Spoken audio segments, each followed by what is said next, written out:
दोस्तों अभी तक लगभग सारे चैप्टर्स वर्ब के सारे टॉपिक्स कवर हो गए हैं। कुछ एक छोटे मोटे टॉपिक्स बचे हैं जो मैं इस वीडियो में आपको बताने वाला हूँ।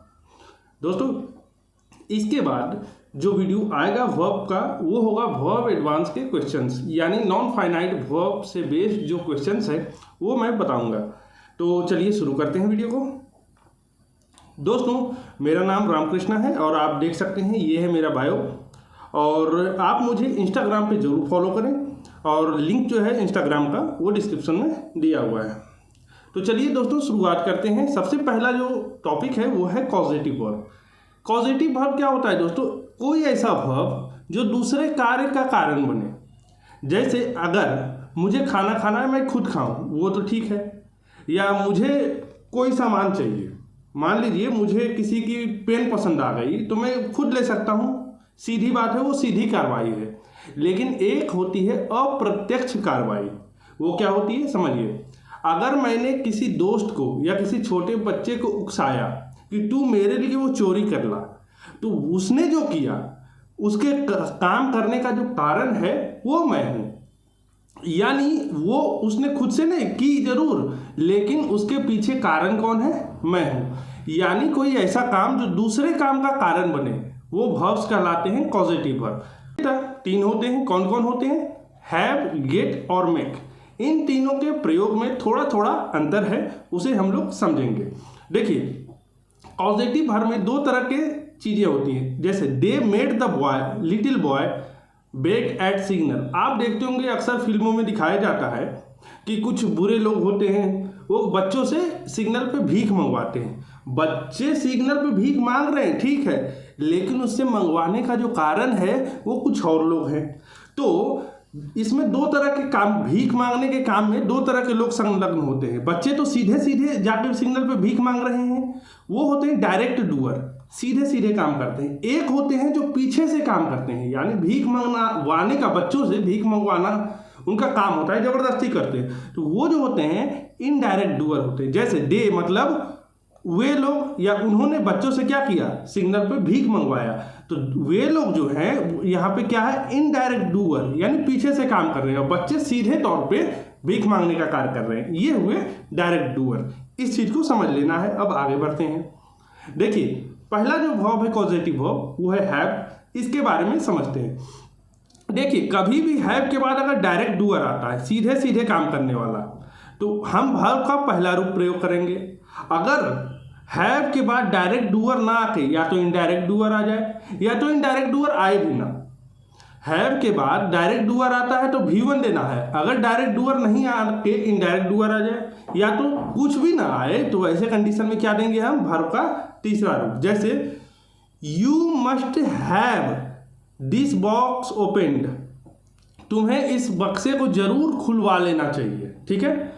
अब समझिए हमारे साथ क्या है? यू मस्ट हैव के ठीक बाद क्या आया है? बक्सा आया है, और बक्से को खोलने का काम हुआ है। लेकिन क्या इस सेंटेंस में कहीं पता चल रहा है कि ये जो बक्सा के बाद हैव के बाद दिस बॉक्स है, इसे खोला किसने है? ये खुद डूअर। बक्सा खुद तो नहीं खुलेगा, इसे कोई खोलेगा। खोलने वाला आया है क्या? नहीं आया है। तो यहाँ पे डायरेक्ट डूअर है? नहीं है। तो जब डायरेक्ट डूअर ना हो तो V3 का प्रयोग करें। V3 कौन है हमारा? ओपेंड। इस चीज का ध्यान रखना है आपको। तो यहाँ पे हमारा ओपन की जगह ओपेंड होगा। क्यों? क्योंकि दिस बॉक्स डायरेक्ट डूअर नहीं है। लेकिन अगला सेंटेंस देखें। I already have my body guard stop you. मैंने अपने बॉडी गार्ड, मतलब मेरे पास अपना बॉडी गार्ड है जो तुम्हें रोक देगा। मेरे पास अपना बॉडी गार्ड है जो आपको क्या करेगा? रोक देगा। अब समझिए यहाँ रुकवा मैं रहा हूं, लेकिन मेरे लिए रोकने का काम कौन कर रहा है? बॉडीगार्ड कर रहा है। तो ये जो स्टॉप करने का काम है, जैसे स्टॉप करने का काम ये कौन कर रहा है? बॉडीगार्ड कर रहा है ना। और हैव के ठीक बाद आया है, यानी बॉडीगार्ड जो है डायरेक्ट डूअर है ना, डायरेक्ट डूअर है। अगर बॉडीगार्ड डायरेक्ट डूअर है और हैव के ठीक बाद आया है, तो यहाँ पे जो बाद वाला वर्ब आएगा, यानी स्टॉप और स्टॉप्ड में, वो कौन सा होगा? V1। और V1 कौन होता है? स्टॉप होता है, स्टॉप्ड नहीं होगा। लेकिन हैव के बाद दिस बॉक्स आया है, बक्सा भैया खुलना है, लेकिन क्या बक्सा खुद को खोलेगा कि कोई और खोलेगा? खोलने वाले का नाम आया है? नहीं आया है। ना ही इनडायरेक्ट डूअर का नाम आया है, ना ही कोई डायरेक्ट का आया है, कुछ भी नहीं आया है। तो ऐसे कंडीशन में V3 लगाएंगे। अगर डायरेक्ट डूअर, जैसे यहाँ बॉडीगार्ड तुम्हें रोकेगा, मैं नहीं रुकूंगा, डायरेक्टली बॉडीगार्ड से रुकवाऊंगा, इनडायरेक्टली मैं रहूंगा। तो यहाँ डायरेक्ट डूअर जो बॉडीगार्ड है वो आया है ना हैव के बाद। अगर ऐसी सिचुएशन बने तो V1 लेना है। V1 यहाँ पे क्या होगा, स्टॉप होगा, स्टॉप्ड नहीं लगाएंगे। नेक्स्ट क्वेश्चन देखते हैं। गेट के बाद क्या है, देखिए गेट में ध्यान रखना है कि गेट के बाद अगर डायरेक्ट डूअर आए तो जो नेक्स्ट वर्ब आएगा 2 + V1 होगा, ठीक है। अगर डायरेक्ट डूअर ना आए या इनडायरेक्ट डूअर आए, यानी डायरेक्ट डूअर आता है तो 2 + V1, अगर डायरेक्ट डूअर भी ना आए, एक कंडीशन ये है कोई डूअर ना आए, ठीक, और दूसरा कंडीशन ये है इनडायरेक्ट डूअर आए, तो ऐसी स्थिति में V3 लगाना है। डायरेक्ट आए तो 2 + V1, नहीं तो V3। जैसे आई गॉट माई वर्क, मैंने अपने काम को करवा लिया। अब किसने किया पता नहीं, कौन है डूअर पता नहीं, भाई काम हुआ है जरूर। गेट के बाद काम होने की बात आई है, काम क्या डूअर है, नहीं है ना, किसने किया नहीं पता चल रहा है। तो ऐसे कंडीशन में डायरेक्ट डूअर नहीं होके, ये इनडायरेक्ट डूअर भी नहीं है, डायरेक्ट डूअर भी नहीं, किसी प्रकार का डूअर नहीं है, तो यहाँ पे V3 लगाएंगे। V3 क्या होगा, डन, डू का प्रयोग नहीं करेंगे।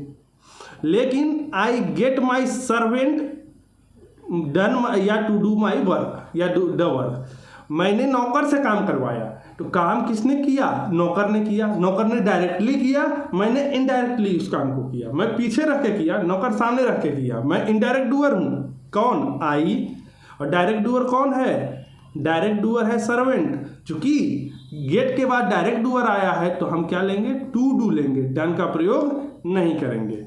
इसी प्रकार आया है मेक। देखिए मेक के साथ समस्या क्या होती है, मेक के बाद दो, इसमें डायरेक्ट इनडायरेक्ट का कंसेप्ट न लग के एक्टिव पैसिव लगता है। मेक के बाद जब सेंटेंस एक्टिव में हो, हमेशा ध्यान देना, एक्टिव में हो, यानी काम करने वाला। एक्टिव कब होता है, पहले ही आपको बताया है, कोई वर्ब आया है और उस काम को करने वाला जो डूअर है उसके वर्ब के ठीक पहले आया हो तो ये कहलाएगा एक्टिव। अगर कोई काम हुआ है, कोई वर्ब है, कोई एक्शन है, ठीक है ना, वर्ब या एक्शन है और उसका डूअर या तो बाद में आए या फिर ना आए, डूअर जो है या तो आए तो बाद में आए या फिर नहीं आए, तो ये कहलाएगा पैसिव, ठीक है ना। लेकिन डूअर अगर पहले आ जाए तो कहलाएगा एक्टिव। ये होता है एक्टिव और पैसिव का कॉन्सेप्ट। अब देखते हैं कि मेक के बाद अगर एक्टिव सेंटेंस है, सेंटेंस जो है एक्टिव है, यानी मेक के पहले डूअर आया है तो हम करेंगे V1 का प्रयोग। अगर मेक पैसिव सेंटेंस है, यानी डूअर आए ही ना, या तो डूअर आए तो मेक के बाद आए, तो इसे कहेंगे पैसिव सेंटेंस। और पैसिव में किसका प्रयोग करेंगे, 2 + V1 का, ठीक है। एक क्वेश्चन देख लेते हैं। आई मेड हिम, अब यहां लगाना है प्ले या टू प्ले। एक क्वेश्चन दूसरा। अब पहला क्वेश्चन ये देखते हैं कि आई मेड हिम प्ले, मैंने उसे खिलवाया। तो ये जो काम है ध्यान से देखिएगा। और दूसरी बात, एक्टिव चेक करने का और पैसिव में क्या है, पैसिव मतलब B + V3 फॉर्म आ जाए तो उसे बोलते हैं पैसिव। ये पहले भी बताया वर्ब चैप्टर में। अगर B + V3 फॉर्म आ रहा है मतलब सेंटेंस कहाँ है, पैसिव है, और नहीं तो सेंटेंस कहाँ जाएगा, एक्टिव में जाएगा। क्या मेड के बाद, मेड जो है B + V3 फॉर्म में है क्या, नहीं है ना। अगर ऐसा नहीं है तो ये सेंटेंस कहाँ है, एक्टिव का। एक्टिव पैसिव में पहले ही मैंने बताया वर्ब चैप्टर में, बी फॉर्म जब मैं पढ़ा रहा था, कि अगर बी के बाद V3 आता है तो पैसिव है, नहीं तो सारा सिस्टम एक्टिव का होगा। लास्ट चेक करना होता है। अब यहाँ देखिए एक्टिव है, तो एक्टिव में आई मेड हिम प्ले होगा या टू प्ले होगा। चूंकि सेंटेंस एक्टिव का है तो कौन सा लेगा, V1 लेगा। और अगर V1 ले रहा है तो हमारा सेंटेंस जो है एक्टिव है, तो यहाँ प्ले सही होगा, टू प्ले नहीं होगा। लेकिन अगर मैं कहूँ I was made to play या प्ले, इन दोनों में से कौन सा सही होगा। अब देखते हैं, यहाँ वाज आया है, वाज किस फॉर्म का वर्ब है, बी फॉर्म का। और मेक, मेड, मेड, अब ये V2 होगा या V3 होगा, भाई V3 होगा, क्योंकि V2 ऑक्सिलरी नहीं लेता है, तो ऑब्वियसली मेक का तीसरा रूप होगा मेड। तो यहाँ B + V3 फॉर्म है, यानी सेंटेंस कहाँ गया, पैसिव में गया। अगर सेंटेंस पैसिव में गया तो 2 + V1 लेगा, I was made to play, play का प्रयोग नहीं करेंगे। नेक्स्ट क्वेश्चन आते हैं। अगला जो चीज़ है, कॉन्सेप्ट है, टॉपिक है, वो है ट्रांजिटिव वर्ब और इंट्रांजिटिव वर्ब। देखिए दोस्तों, जो वर्ब ट्रांजिटिव होता है, जनरली कोई भी वर्ब हो अपने बाद नाउन लेता है, कोई भी वर्ब हो अपने बाद नाउन लेता है, या तो वो जेरेंट के रूप में ले ले या तो इन्फिनिटिव के रूप में ले ले। दो तरीके से ले सकता है, इन्फिनिटिव के रूप में भी ले सकता है, जेरेंट के रूप में भी ले सकता है। वो जनरली नाउन ले सकता है या तो फिर प्रीपोजिशन ले सकता है, दोनों कंडीशन बनता है। जनरली कोई भी वर्ब होता है अपने बाद तीन ही चीज जनरली लेती है, या तो नाउन या प्रोनाउन। प्रोनाउन भी तो नाउन का ही रूप है, वो मैंने आपको डेफिनेशन में ही बता दिया था, लेता है, या तो फिर कोई प्रीपोजिशन ले। अब कब प्रीपोजिशन लेगा, कब नाउन प्रोनाउन लेगा, ये समझना है। तो देखिए इस चीज़ को समझेंगे कैसे।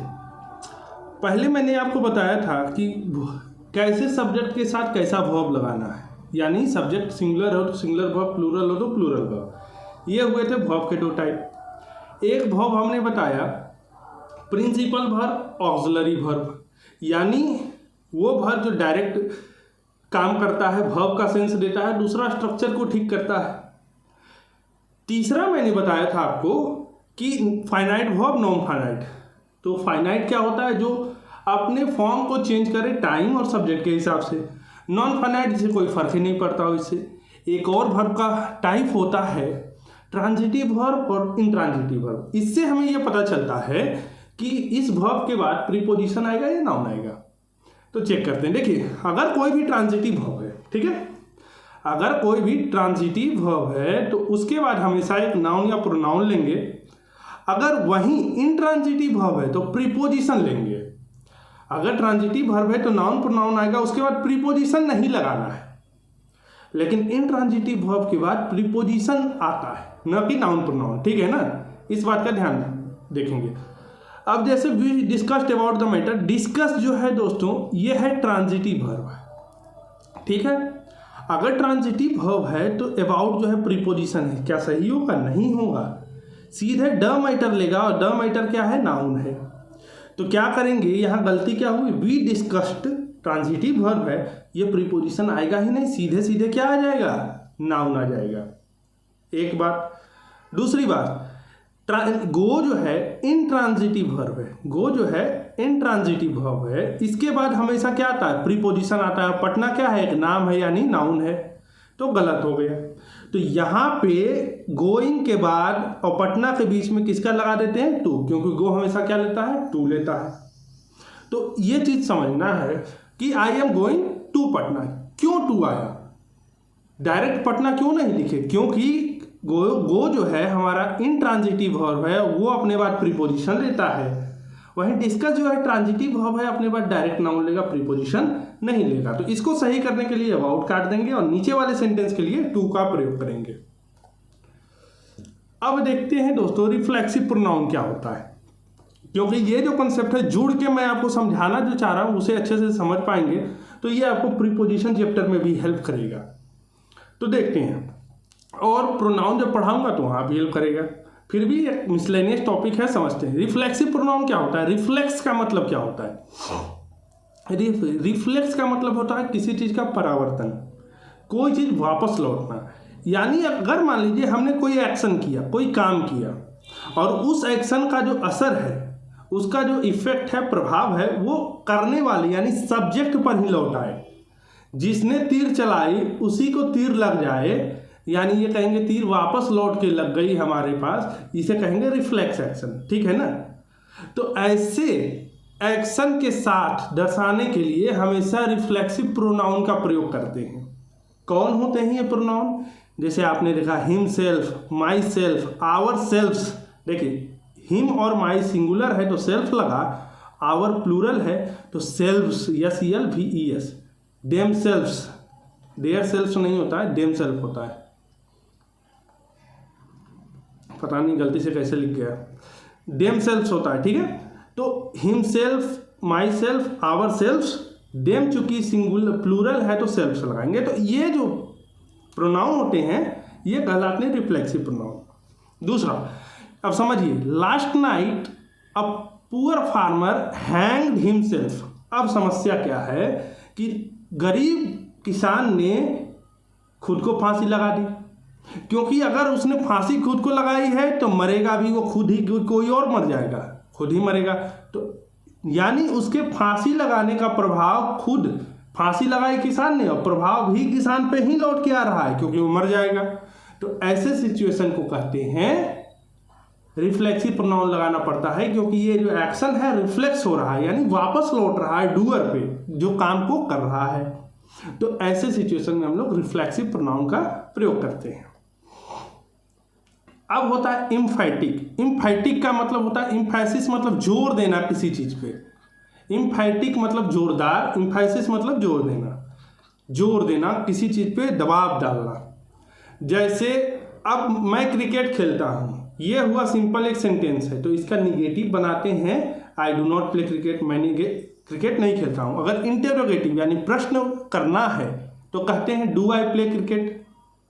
लेकिन इम्फैटिक क्या होता है, कभी आई प्ले क्रिकेट अपने आप में सही है, इम्फैटिक होता है आई डू प्ले क्रिकेट, क्योंकि आई के साथ डू लगता है ना, तो हम लोग आई डू प्ले क्रिकेट का मतलब मैं क्रिकेट खेलता हूँ, मैं जोर दे रहा हूँ इस बात पे, हाँ मैं क्रिकेट खेलता हूँ, हाँ मैं हूँ तीसमार खां, याद आया। तो ये जो बात हुई मैं तीसमार खां हूँ, ठीक है, हाँ मैं तीसमार खां हूँ, ये हुआ इम्फैटिक, मैं तीसमार खां हूँ, ये हुआ सिंपल। तो सिंपल सेंटेंस को इम्फैटिक बनाने के लिए जनरली हम लोग उसी का ऑक्सिलरी वर्ब ठीक बीच में डाल देते हैं, बेवजह डालते हैं, लेकिन उससे बनता है इम्फैटिक। ये हुआ एक वर्ब का प्रयोग करके किसी सेंटेंस को इम्फैटिक बनाना। एक होता है इम्फैटिक प्रोनाउन, एक होता है इम्फैटिक प्रोनाउन, इसे समझते हैं। इम्फैटिक प्रोनाउन जो है ये वर्ब के डूअर के एक्शन, यानी जिसने काम किया, कर्ता, उसके काम को जोर देता है, दिखाता है कि हाँ देखो इसने किया, ठीक है ना। जैसे आजकल नेताओं में इम्फैटिक दिखाने का ज़्यादा जोर है, मैंने आपको सब्सिडी दी, मैंने दी, बाकियों ने नहीं दी, कांग्रेस ने ये छोड़ दिया, बीजेपी ने ये कर दिया।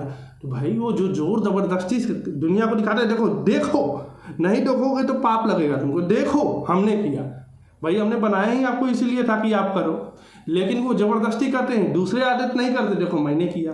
तो इस चीज को कहते हैं इम्फैटिक। अब दोनों में अंतर समझना, himself, myself, ourself, themself, ये सब जो है ना, ये सब इम्फैटिक प्रोनाउन भी है, रिफ्लेक्सिव भी है। तो कैसे पकड़ेंगे कौन इम्फैटिक है कौन है रिफ्लेक्सिव, तरीका बताता हूं। देखो, द पुअर फार्मर, एक गरीब किसान, हैंग्ड हिमसेल्फ, उसने खुद को मार लिया, ठीक है, यानी खुद को फांसी पे लटका दिया या फांसी पे लटक गया। तो इसमें क्या होता है दोस्तों कि जो पुअर फार्मर है उसके फांसी लगने का जो प्रभाव है खुद उसी पे आता है, इसलिए यह हिमसेल्फ लगा। दूसरे सेंटेंस में देखिए, the poor farmer himself killed the venomous cobra, यानी गरीब किसान ने खुद से एक कोबरा मार दिया, एक सांप मार दिया, गरीब किसान ने स्वयं एक सांप को मार दिया। इसका तात्पर्य ये होता है कि उसने स्वयं अपने काम को किया, वो दिखा रहा है कि इसने किया है इस काम को। भाई अब इस सेंटेंस में देखिएगा, the poor farmer killed the venomous cobra, उसके वर्ब क्या है, मारना, उसके मारने से मर कौन रहा है, कोबरा मर रहा है ना। तो उसके काम का असर किसान पे तो नहीं हुआ, लेकिन यहाँ फांसी देने में कौन मर रहा था, खुद किसान मर रहा था। तो जब प्रभाव उसी पे लौट के आ रहा था तो हमने रिफ्लेक्सिव प्रोनाउन लगाया, और ये जो है ये है इम्फैटिक। तो कहेंगे सर पकड़ेंगे कैसे, दोनों हिमसेल्फ है, इम्फैटिक भी हिमसेल्फ, रिफ्लेक्सिव भी हिमसेल्फ, कैसे पकड़ेंगे, तरीका बताता हूँ। देखो, रिफ्लेक्सिव होगा तो वो वर्ब के बाद आएगा, वर्ब के बाद है तो रिफ्लेक्सिव है, ठीक है ना, और वर्ब के ठीक पहले है तो इम्फैटिक है, ठीक है। वर्ब के पहले आया है तो ये क्या कहलाएगा, इम्फैटिक, पकड़िएगा। अब आते हैं यूज ऑफ रिफ्लेक्सिव प्रोनाउन, कहाँ करते हैं यूज इसको। अभी हमने इंट्रांजिटिव देख लिया था, अब इसे देखेंगे रिफ्लेक्सिव प्रोनाउन का यूज कहाँ करेंगे। देखिए कभी कभी क्या होता है, हमारे पास कुछ ट्रांजिटिव वर्ब्स होते हैं जो सेंटेंस में आते हैं जनरली यूज में। अब ट्रांजिटिव वर्ब के बाद हमारे पास हमेशा, अभी मैंने बताया था कि कोई नाउन प्रोनाउन आता है, लेकिन होता क्या है, क्वेश्चन में एरर कैसे देगा कि आपको ट्रांजिटिव वर्ब के बाद नाउन प्रोनाउन ना देके कोई प्रीपोजिशन दे देगा। अगर ट्रांजिटिव वर्ब के बाद नाउन प्रोनाउन ना देके कोई प्रीपोजिशन दे देगा तो ऐसी दशा में रिफ्लेक्सिव प्रोनाउन का प्रयोग करते हैं। कैसे, जैसे दे इंजॉयड, अब इंजॉय जो है दोस्तों ट्रांजिटिव वर्ब है, याद रखिएगा ये कैसा वर्ब है, ट्रांजिटिव वर्ब है। तो ट्रांजिटिव वर्ब है तो सेंटेंस सही कैसे होगा, इसके बाद कोई नाउन प्रोनाउन आना चाहिए, ठीक है ना, नाउन या प्रोनाउन आना चाहिए तो सही होगा सेंटेंस। अगर प्रीपोजिशन आया तो गलत होगा, अभी मैंने बताया था। लेकिन गलती क्या करवाता है, देखिए सेंटेंस को ध्यान से देखिएगा। तो इंजॉय के बाद आया है ड्यूरिंग, ड्यूरिंग है एक प्रीपोजिशन और इंजॉय जो है ट्रांजिटिव वर्ब है, तो ये सेंटेंस हो जाएगा गलत। हमको आना चाहिए नाउन प्रोनाउन। तो सिंपल सा तरीका है इसे सही करने का, ड्यूरिंग को ही काट देंगे। तरीका नंबर 1, ड्यूरिंग को काट देंगे तो सेंटेंस हो जाएगा सही। लेकिन हम ऐसा कर सकते हैं 2 तरीका, ड्यूरिंग काट दिए तो भी सही हो गया। एक और तरीका है, दे है ना, दे इंजॉयड, यहां पे अगर हमने देमसेल्व्स लगा दिया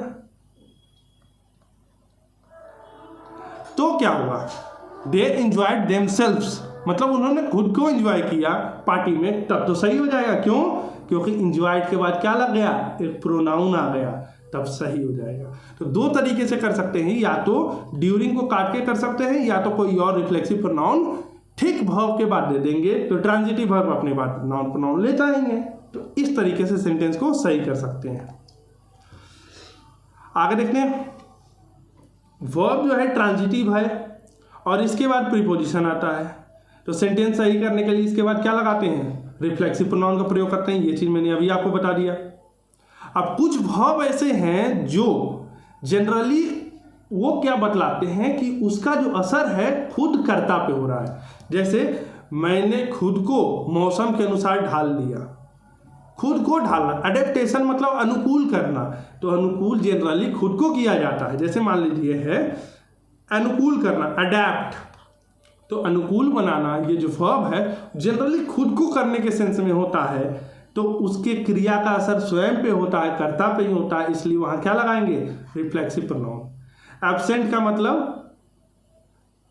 का मतलब होता है गायब हो जाना, अनुपस्थित होना किसी क्लास से, कक्षा से, तो ऐसे सेंटेंस में क्या करेंगे हम लोग, इसके बाद रिफ्लेक्सिव प्रोनाउन लगा सकते हैं। तो ये सब कुछ वर्ब्स हैं जिनके बाद हम लोग रिफ्लेक्सिव प्रोनाउन का प्रयोग कर सकते हैं।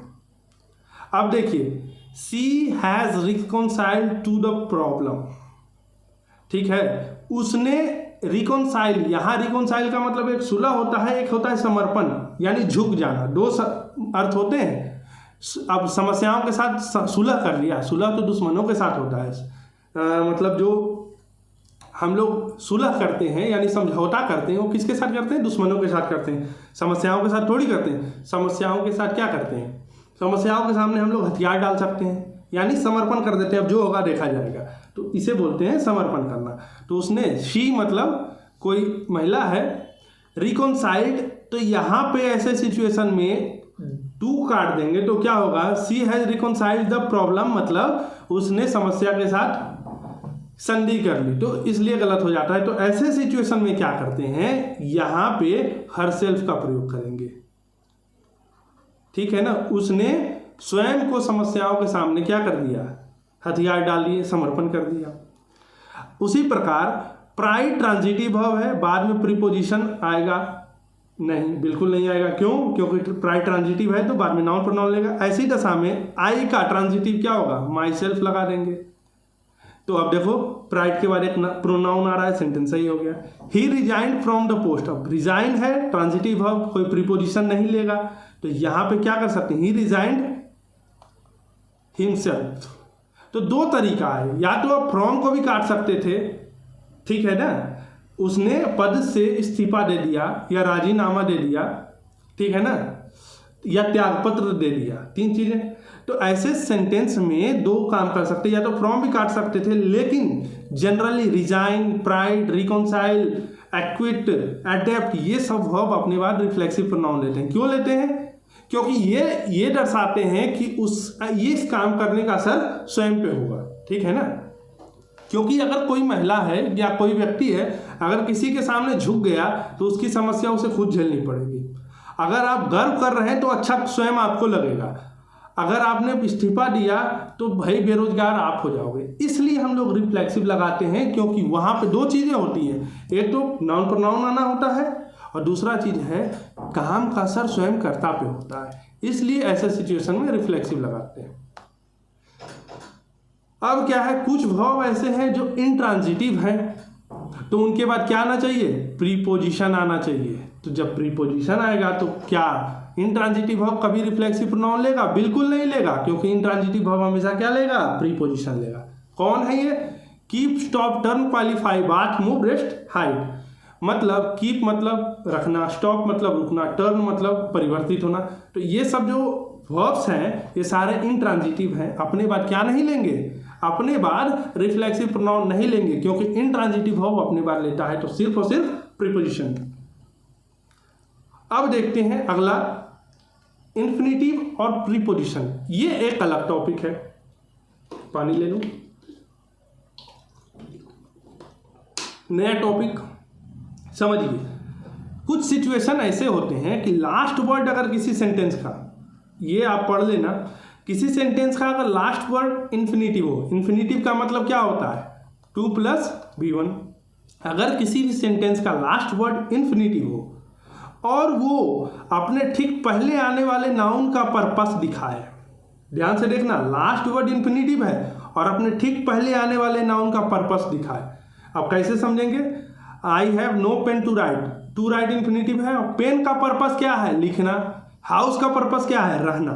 ये भी चेक करना है, ऐसा नहीं कि सिर्फ लास्ट वर्ड चेक करना है। ध्यान से देखिए, 2 + V1 वर्ब है, लीव मतलब रहना वर्ब है, तो ये जो 2 + V1 है इन्फिनेटिव है और इसका लास्ट वर्ड का पर्पस बता रहा है। हाउस किस लिए होता है, रहने के लिए। पेन किस लिए होता है, लिखने के लिए।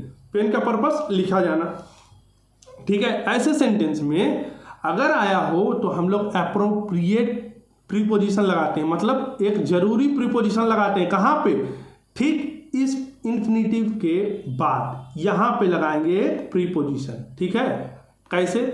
जैसे I have no pen to write, कलम से लिखना, तो पेन टू राइट विथ कैसे लिखते हैं, write with a pen, write on a paper.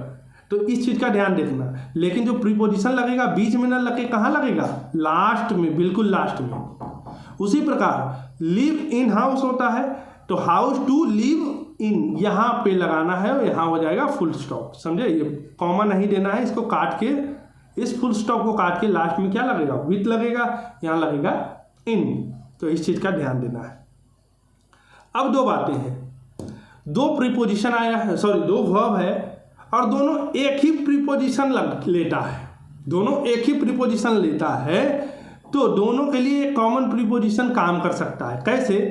Bank के साथ ऑन मतलब भरोसा करना, वर्क ऑन मतलब किसी चीज पे काम करना। बैंक भी ऑन लेता है, वर्क भी ऑन लेता है। तो ध्यान से देखना, he banked and worked on the project, मतलब उसने प्रोजेक्ट पे भरोसा भी किया, प्रोजेक्ट पे उसको विश्वास था कि ये चीज सक्सेसफुल होगी और उसने उस पे क्या किया, काम भी किया।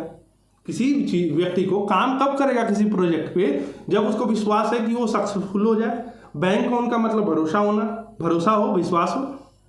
तो यहाँ बैंक का जो प्रीपोजिशन है वो भी ऑन ही है और वर्क का भी क्या है, ऑन है। लेकिन जैसे अगर ध्यान दीजिए, ही हैव अफेक्शन और अटैचमेंट, तो अब ध्यान से देखिएगा, अफेक्शन के लिए भी टू आ रहा है, अटैचमेंट के लिए भी टू आ रहा है। मतलब मेरे पास जो है, मुझे जो है, हर से, हर यानी कोई लड़की है, उससे अफेक्शन भी है और अटैचमेंट, अटैचमेंट का लगाव, अफेक्शन मतलब स्नेह। तो अफेक्शन जो है दोस्तों, उनके लिए भी टू आ रहा है और अटैचमेंट के लिए भी टू आ रहा है। लेकिन पहले ये जांच तो ले कि ये अफेक्शन टू लेगा, अटैचमेंट टू लेगा या नहीं। देखिए, अफेक्शन हमेशा क्या लेता है, 4 और अटैचमेंट लेता है 2। अब हो जाएगा सेंटेंस गलत। अगर अफेक्शन भी 2 लेता तो सही हो जाता। क्यों? क्योंकि दोनों के लिए एक ही कॉमन प्रीपोजिशन काम करता। लेकिन ध्यान से देखेंगे, अफेक्शन लेता है 4 और चूंकि अफेक्शन 4 लेता है इसलिए सेंटेंस हो जाएगा गलत। तो कैसे सही होगा? ये होगा I have affection 4 and attachment to her. अब देखिए, अफेक्शन अपने ठीक बात 4 लिया और अटैचमेंट क्या लिया, 2 लिया। क्योंकि दोनों अब अलग अलग प्रीपोजिशन लेते हैं तो उनके लिए अलग अलग की व्यवस्था करनी पड़ेगी। अगर दोनों एक ही प्रीपोजिशन लेते हो, बैंक भी ऑन लेता है, वर्क भी ऑन लेता है, तो दोनों के लिए कॉमन प्रीपोजिशन सही हो जाएगा। कंसेप्ट को ध्यान रखिए। आगे देखते हैं, अगर दो दो ऑक्सिलरी वर्ब सेंटेंस में आए हों और दोनों एक ही तरह का मेन वर्ब लेते हों, दो दो ऑक्सिलरी वर्ब आए हों और दोनों एक जैसा ही मेन वर्ब लेते हों, तब तो कोई समस्या ही नहीं है। कैसे? जैसे आई हैव नेवर, ध्यान से देखिएगा, जैसे यहाँ पे है आई हैव नेवर, देखिए I have never and will never cheat you. अब यहाँ हैव आया है एक ऑक्सिलरी वर्ब, विल आया है दो ऑक्सिलरी वर्ब। दूसरा चेक करेंगे कि क्या दोनों एक ही जैसा वर्ब लेता है, तो हैव के बारे में हमें पता है फॉर्म V3 लेता है, और विल जो है हमेशा वर्ब का पहला रूप लेगा। क्यों? क्योंकि ये मोडाल्स है। अब समस्या आ गई, क्या हमने देखा कि दोनों के लिए वर्ब कहाँ है? हैव के बाद चीट आया, विल के बाद भी चीट आया। अब चीट जो है वर्ब का पहला रूप है, तो क्या हैव विल तो कहेगा हमें ठीक है, हमें कोई ऐतराज नहीं, क्योंकि हमारे हिसाब से वर्ब है V1। हैव मानेगा, कहेगा हम कैसे मान ले भैया, हमारा तो नेचर है कि हम V3 का प्रयोग करेंगे। तब ऐसी दशा में सही करने के लिए क्या करेंगे? आई हैव नेवर के बाद चीटेड कर देंगे। I have never cheated and will never cheat you, यानी मैंने आपको कभी धोखा नहीं दिया और ना ही कभी दूंगा। तो ये समझना है कि अगर दोनों एक ही लेता तब तो ठीक था। जैसे nothing has and will be more tragic than Covid, मतलब कुछ भी ऐसा नहीं है और ना कभी ऐसा होगा। ट्रैजिक, कैसा ट्रैजिक? मतलब इतना परेशान करने वाला, इतना समस्या पैदा करने वाला, ट्रेजिडी, समझे? तो ट्रेजिडी बनती है ट्रैजिक से, इतना दुखदाई, इतना परेशान करने वाला, कोविड से ज़्यादा आज तक ना हुआ है ना कभी होगा। समझे? अब कैसे? अब वर्ब को चेक करना है। नथिंग के बाद आया हैज़ है फॉर्म का वर्ब, ये अपने बाद लेगा V3। विल है, विल जो है मोडाल्स अपने बाद लेगा V1। और अंतिम वर्ब कौन है? बी है, बी V1 होता है ना, बी बीन बिंग और इज। तो ध्यान से देखेंगे, विल तो खुश हो जाएगा क्योंकि उसके लिए V1 आया है, लेकिन हैज मानेगा नहीं मानेगा। तो क्या करेंगे? Nothing has been and will be, तो हैज के साथ अब लगा बीन और विल के साथ लगेगा बी, क्योंकि हैज हमेशा लेता है V3 और विल लेगा V1। अब सेंटेंस सही होगा। कहाँ? हैज के बाद बीन लगा दोगे तब। कुछ वर्ब ऐसे होते हैं जिनको एडवर्ब क्वालिफाई करता है। कौन? अब एज उनके बाद जनरली यूज करते हैं। कौन है वो verb? Regard, describe, define, treat, view और know. Regard, describe, define, treat, view और नो, ये ऐसे वर्ब्स हैं जो अपने बाद एडवर्ब के रूप में एज को लेते हैं। और कुछ वर्ब ऐसे हैं जो अपने बाद एज क्वेश्चन में दे दिया जाता है, वहाँ पे एज को काट देना है। वो कौन है? Name, elect, think, consider, call, appointment, choose. इनके बाद एज का प्रयोग ना करें, इनके बाद एज आता ही आता है। इस चीज़ का ध्यान दें। कुछ वर्ब ऐसे होते हैं कॉलोकियल वर्ब, जो साधारण बोलचाल में यूज होते हैं, आपस में कनेक्टेड होते हैं। जनरली इस वर्ब के साथ इन्हीं ऑक्सिलरी या दूसरे वर्ब का प्रयोग करते हैं, या किसी नाउन के साथ इस वर्ब का प्रयोग करेंगे। जैसे लंच करना, आई एम टेकिंग लंच नहीं होता, टेकिंग टी होता है। चाय पी रहा हूँ, ड्रिंकिंग टी बोलते हैं? नहीं बोलते हैं। मैं चाय पी रहा हूँ, आई एम टेकिंग टी। उसी प्रकार मैं अगर लंच कर रहा हूँ तो आई एम हैविंग लंच या हैव लंच करेंगे। मैंने सपना देखा, हैव अ ड्रीम, ठीक है ना? सपना देखना, हैव अ ड्रीम। लंच करना, हैव अ लंच। कोई गलती करना, मेक मिस्टेक। हल्ला करना, मेक नॉइज। किसी पे एक्शन लेना, टेक एक्शन। परीक्षा देना, टेक एग्जाम। कोई रिस्क लेना, ठीक है ना, टेक रिस्क। कोई स्कीम को लॉन्च करना, भाई किसी कंपनी, जियो ने नई स्कीम लाई है, लॉन्च स्कीम। सरकार ने हम पे टैक्स लगाया है, इम्पोज टैक्स या लेवी टैक्स भी होता है। हमने किसी को मदद की, रेंडर हेल्प। हमने किसी को शिक्षा प्रदान कर रहे हैं हम लोग, तो क्या कहेंगे? Impart education. तो इन चीज़ों का ध्यान रखना है। तो भाई, तो उम्मीद करता हूँ आपको ये वीडियो अच्छा लगा हो। तो अब अपना लास्ट कंक्लूजन दूंगा इस चैप्टर पे, पूरे वर्ब पे। देखिए आपको पढ़ना कैसे है। पहला जो चैप्टर है, सबसे पहले जाके बेसिक डेफिनेशन देखिए। जब आप बेसिक डेफिनेशन देखेंगे तो आपको वो जो जितने भी टर्म्स है, noun, pronoun, adjective, adverb, conjunction, preposition, इनके यूजेबिलिटी को समझने में आसानी होगी, जहाँ से मैंने चैप्टर्स की शुरुआत की है। फिर आना है वर्ब फॉर्म पे। आपको ये देखना है कि वर्ब क्या होता है, वर्ब फॉर्म क्या होता है। फिर पढ़ना है types of verb, non finite verb, auxiliary verb, non finite में ऑक्सिलरी वर्ब, फिर मोडाल्स देखना है, फिर देखना है नॉन फाइनाइट को, फिर मिसलेनियस और फिर कॉलोकियल वर्ब्स, मिसलेनियस देखना है। उसके बाद क्वेश्चंस को सोल्व करना है। तो आप इस चैप्टर को 10 बार, 20 बार, 25 बार बनाएं।